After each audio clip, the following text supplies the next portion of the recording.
আসসালামু আলাইকুম দর্শকবৃন্দ। মিডল ইস্টে যত সেনাবাহিনী ছিল আমেরিকার, সেসব সেনাবাহিনী তারা অনেক আগেই মিডল ইস্ট থেকে সরাই ফেলাইছে। কারণ আমেরিকা ইরানের উপরে হামলা করতে পারে, এইটা মানে মানে এক কথায় যেটা বলা যায় যে হামলা করার সম্ভাবনা হলো 100%।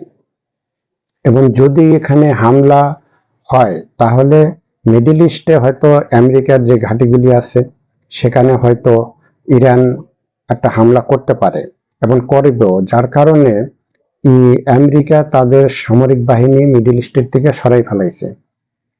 এবং মিডল ইস্টের সীমানা, আকাশ সীমানা, নৌপথ অর্থাৎ কোনো কিছুই মানে আগে যেসব দেশ আমেরিকার বন্ধু ছিল সেই বন্ধু রাষ্ট্রগুলি এখন তারা তাদের সম্পর্কটা বন্ধুত্বপূর্ণ থাকবে, কিন্তু ইরানের উপরে আক্রমণ করার জন্য তাদের যে আকাশ সীমানা, নৌ সীমানা, স্থলপথ কোনো কিছু মানে ব্যবহার করা যাবে না।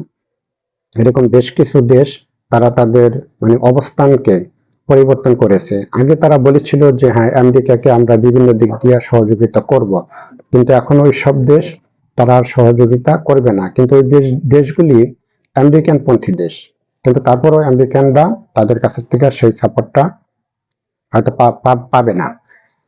রাজনীতিতে রাজনীতিতে শেষ কথা বলতে কোনো কথা নেই, কারণ রাজনীতিতে যে কোনো সময় যে কোনো পরিস্থিতির কারণে রাজনীতির যে মানে যে কৌশল, সেই কৌশল প্রত্যেকটা দেশের সরকার তারা পরিবর্তন করতে বাধ্য।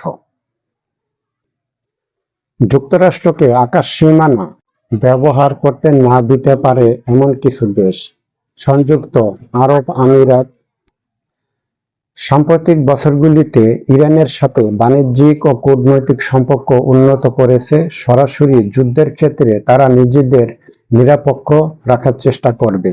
ইরানের উপরে হামলার আকাশসীমা ব্যবহারের আপত্তি জানাতে পারে। আরব আমিরাত তারা কয়েক বছরের ভিতরে ইরানের সাথে বিভিন্ন ব্যবসা বাণিজ্য, বিভিন্ন বিষয় নিয়ে তাদের সম্পর্কটা বেশ উন্নত হয়েছে। এই জন্য হয়তো আরব আমিরাত চাচ্ছে না যে ইরানের সাথে যুদ্ধ হলে তাদের আকাশ সীমানা, স্থলপথ, নৌপথ কোনো পথই আমেরিকা মানে এই সুবিধাটা নেই। এটা তারা তাদের অবস্থানটা পরিষ্কার করেছে।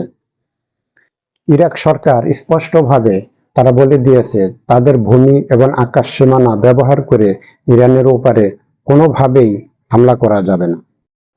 জর্ডান আমেরিকার বন্ধু দেশ বা মিত্র দেশ, কিন্তু জর্ডানও এই বিষয়ে তারা তাদের অবস্থানটা পরিষ্কার করে দিয়েছে।